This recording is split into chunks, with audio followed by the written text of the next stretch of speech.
भारत में किसी भी मामले में नेता राजनीतिक रोटियां सेकने का मौका नहीं छोड़ते हैं। नमस्कार, आप देख रहे हैं हमारा समाचार। मैं आपके साथ नवीन। आज बहराइच में हुई हिंसा के मुख्य आरोपी सरफराज और उनके साथी तालिब दोनों को इनकाउंटर के दौरान पैर में गोली लगी, जिनका इलाज चल रहा है। दोनों नेपाल भागने की फिराक में थे। गोली लगने के बाद उनके सहित 5 आरोपियों को गिरफ्तार किया गया। यह घटना नेपाल सीमा के पास हांडा बसेरी नहर की है। इस पर देश भर के नेताओं ने बयानबाजी करने में कोई कमी नहीं छोड़ी। बहराइच में हिंसा और रामगोपाल मिश्रा की हत्या के आरोपियों के एनकाउंटर पर समाजवादी पार्टी के अध्यक्ष अखिलेश यादव ने सवाल खड़े किए। अखिलेश यादव ने कहा कि बहराइच की घटना एक प्रशासनिक विफलता थी। सरकार अपनी नाकामी छिपाने के लिए एनकाउंटर कर रही है। अगर एनकाउंटर से प्रदेश की कानून व्यवस्था में सुधार होता तो यूपी अधिकांश राज्यों से कहीं आगे होता। एनकाउंटर और हाफ एनकाउंटर डराने के लिए है। अखिलेश यादव ने आरोप लगाया कि सरकार फूट डालो और राजगृह की नीति पर काम कर रही है। यह घटना यूं ही नहीं घटी, यह योजनाबद्ध थी। उधर इस हिंसा में जान गंवाने वाले 22 वर्षीय युवक रामगोपाल मिश्रा की पोस्टमार्टम रिपोर्ट के मुताबिक बहुत ज़्यादा खून बहने और करंट लगने की वजह से रामगोपाल की मौत हुई। हमलावरों ने बर्बरता की सारी हदें पार करते हुए उनके पैरों के नाखून तक उखाड़ लिए थे। उसकी आंखों के पास किसी नुकीली वस्तु से हमला किया गया था। उसके चेहरे, गले और सीने पर करीब 35 छर्रों के निशान मिले।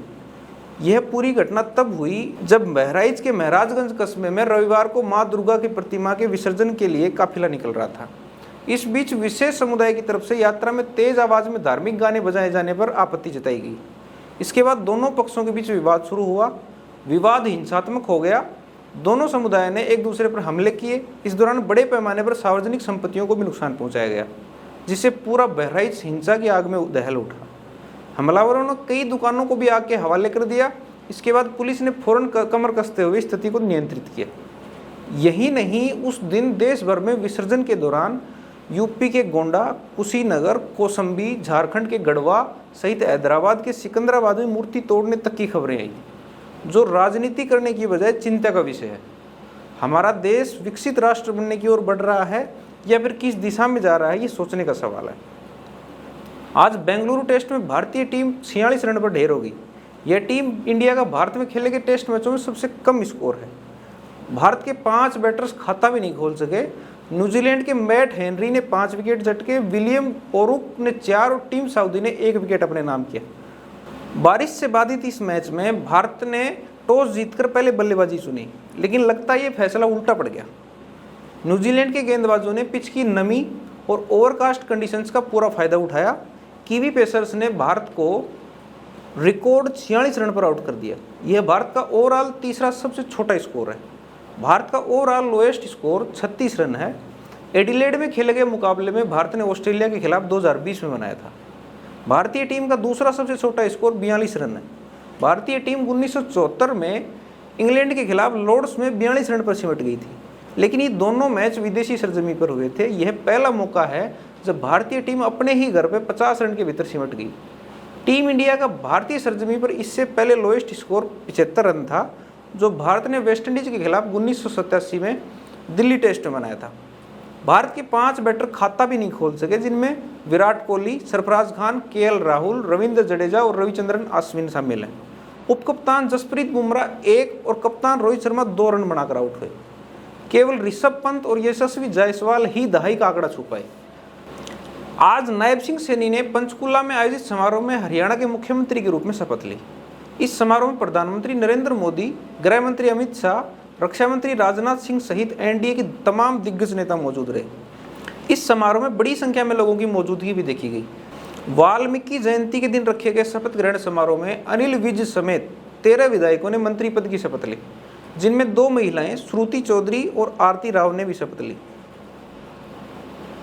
भारत कनाडा विवाद में भारत ने कड़ा रुख रखते हुए आरोपों को बेतुका बताते हुए खारिज कर दिया है और कहा कि ट्रूडो राजनीतिक लाभ के लिए कनाडा के बड़े सिख समुदाय को खुश करने के लिए ऐसा कर रहे हैं। भारत पहले भी कई बार स्पष्ट कर चुका है कि कनाडा ने निज्जर हत्याकांड मामले में भारत को कोई सबूत नहीं दिए।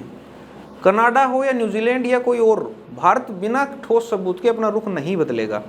यह बात भारत ने 2 दिन पहले कनाडा के उच्चायुक्त को निष्कासित करने के दिन भी कही थी। उधर पिछले 24 घंटे के भीतर न्यूजीलैंड, ब्रिटेन के बाद बुधवार को ऑस्ट्रेलिया और अमेरिका ने निज्जर हत्याकांड जांच मामले में कनाडा का समर्थन देने की संबंधी बयान जारी किए। ये देश 5 आइज 5 देशों के जासूसी नेटवर्क के सदस्य भी हैं। सिर्फ आरोप गंभीर कह देने से ये मामला गंभीर नहीं हो जाता है, उसके लिए सबूत देने होते हैं। विदेश मंत्रालय ने 2 दिन पहले 14 अक्टूबर को अपने आधिकारिक बयान में ये कहा था। सितंबर 2023 में आरोप लगाने के बाद से हमारी तरफ से कई बार आग्रह किए जाने के बावजूद अभी तक कनाडा की तरफ से हमें कोई सबूत नहीं दिया गया। इस बात में कोई शक नहीं है कि जांच की आड़ में राजनीतिक लाभ लेने के लिए भारत की इमेज को खराब करने की जानबूझकर रणनीति बनाई जा रही है।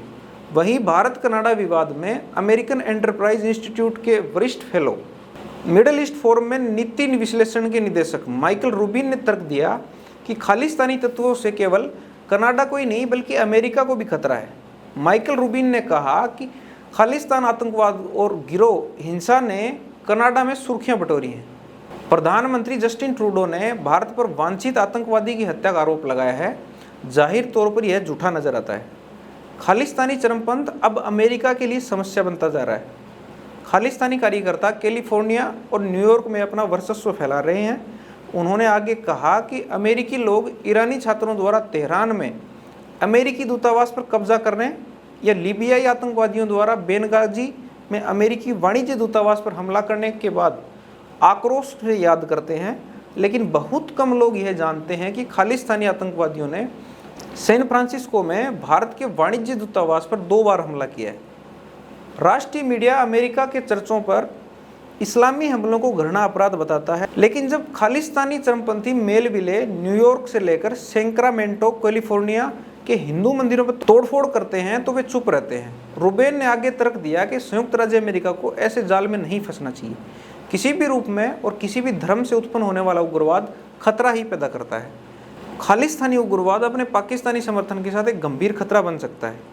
वहीं NIA से बात करते हुए पेंटागन के पूर्व अधिकारी ने कहा कि कनाडा के प्रधानमंत्री जस्टिन ट्रूडो ने खालिस्तान आतंकवादी हरदीप सिंह निज्जर की हत्या में भारत के संबंध में होने का आरोप लगाकर बहुत बड़ी गलती की है।